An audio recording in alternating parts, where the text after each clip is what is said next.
I never thought a housewarming could turn into a battlefield. The smell of fresh paint still lingers in the entryway as I unlock the front door, stepping into my very first home. A modest two-story in a neatly trimmed cul-de-sac in Willow Bend Estates. Brand new driveway, smooth as glass. A porch swing I installed myself, creaking gently in the spring breeze. It's the kind of place I used to drive past and think, someday. Today is that day. I'm Marcus Lane, 32, Black, architect, and freshly relocated from downtown Atlanta to the quiet suburbs. It took a decade of 12-hour days, ramen dinners, and dodging office politics to get here. But I did it. Me.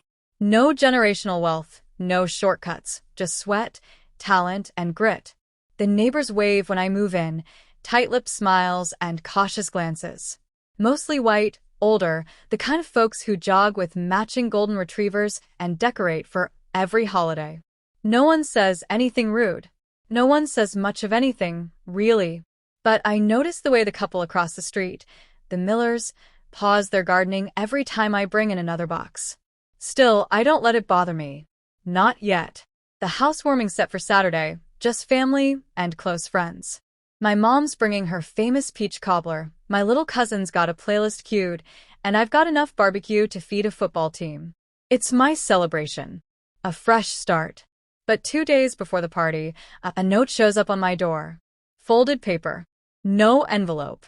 Just typed text and a clipped tone. Dear homeowner, please be mindful of noise and parking. Willow Bend is a peaceful community. HOA rules are enforced. Concerned neighbor. No name. No signature. Just concerned neighbor. I reread it, brow furrowed. Parking? Noise? I haven't even thrown the party yet. Hell, the music hasn't even been turned on. I glance around the cul-de-sac. Lawns trimmed to military standards. Mailboxes, all matching. A brutal kind of orderliness. There's a woman 2 houses down, short haircut, pastel cardigan even in spring heat. She's watering her hydrangeas with military precision, glancing at my porch like she's checking for weeds. I nod politely. She doesn't nod back. Just a small thing, I tell myself. Just nerves. But something itches at the back of my neck. A tension in the air I can't quite name. Like the house settled on ground that remembers every footstep. Like I moved into a story already in motion, one where I wasn't supposed to be cast as anything but a guest.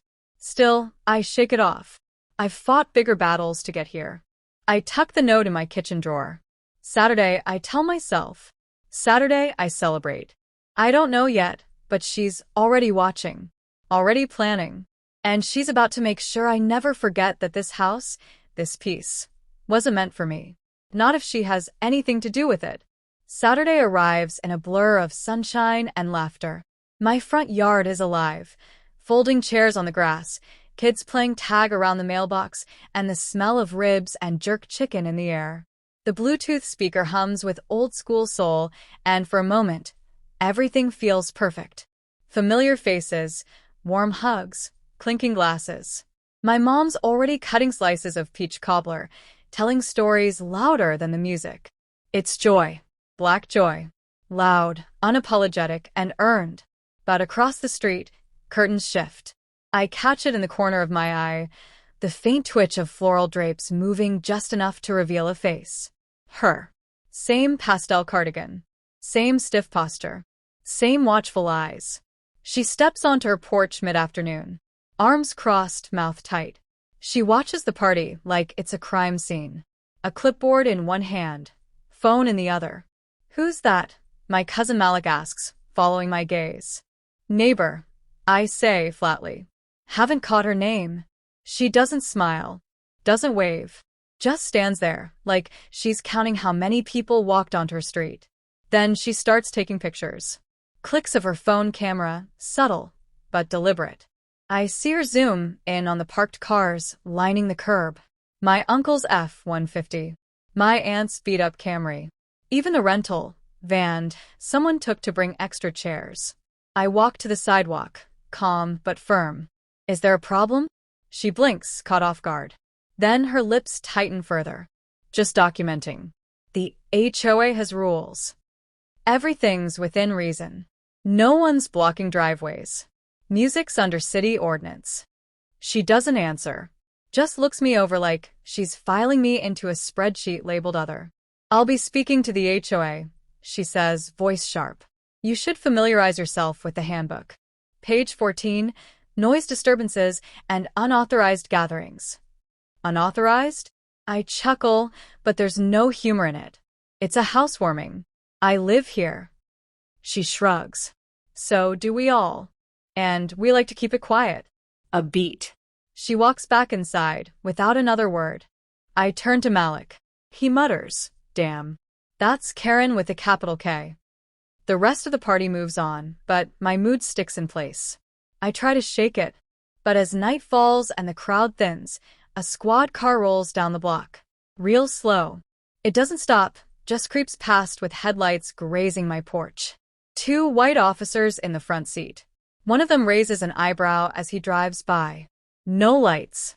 No siren. Just presence. Coincidence? Maybe. But when I go to check my mailbox Sunday morning, another note's waiting. You're not above the rules just because you're new. We take our communities seriously. HOA complaints have been filed. This one's type 2. Same font. Same tone. But now, there's a signature. Karen Whitmore, HOA Board President. And just like that, it's clear. This isn't about noise. It's about me. And she's just getting started. Got it. You want a continuation of the disruption phase with a deeper dive into the unease and the antagonist's behavior. The next week, it starts small but consistent. A fine slips into my mailbox. Violation notice. Trash bins visible outside designated hours. I blink at it. I move them 10 minutes after pickup. 2 days later, I get another. Improper lawn maintenance.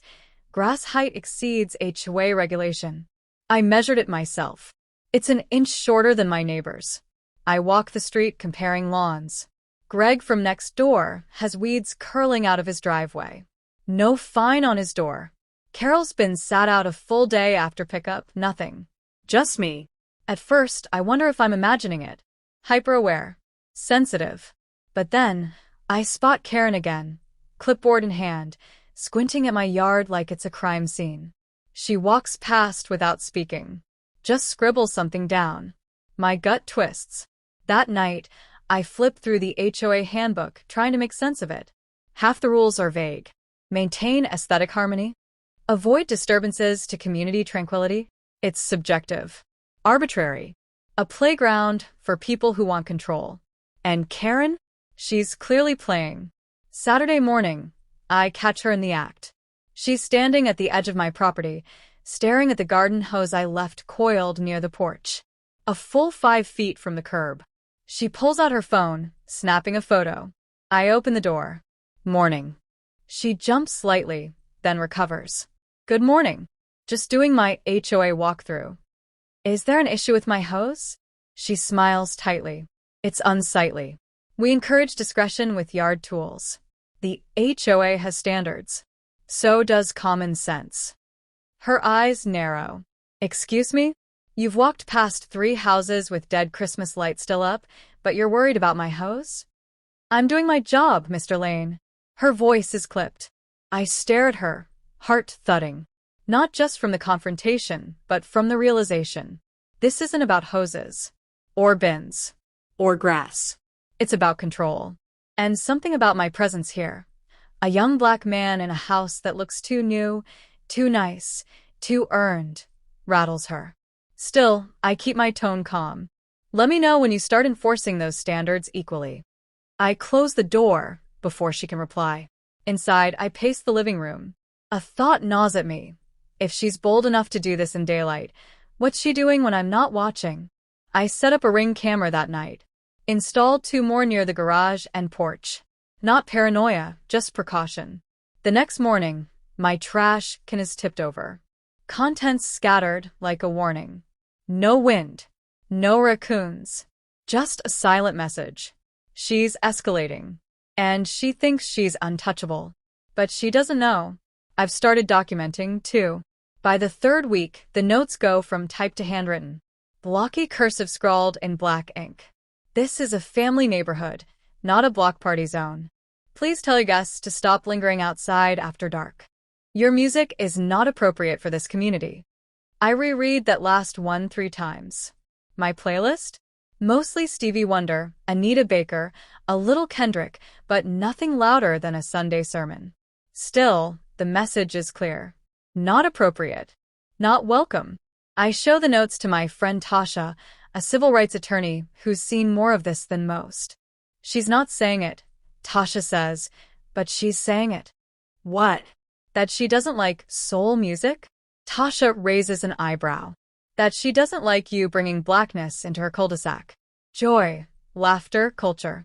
It threatens her illusion of control, of what this neighborhood should look like. The word hits me like cold water. Control. That night, I do a deep dive into Karen Whitmore, HOA president for 5 years, former real estate agent, member of a local Facebook group called Keep Willow Bend Safe.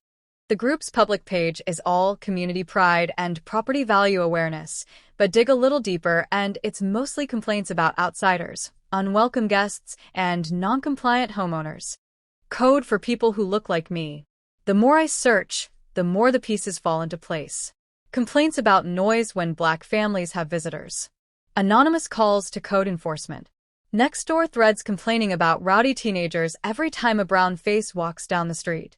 None of it ever direct. Always implied. Passive-aggressive. Targeted. Strategic. And legal, technically. Just enough to avoid lawsuit territory, but heavy enough to weigh you down, to grind you into compliance or drive you out. That night, I sit on my porch pretending to read.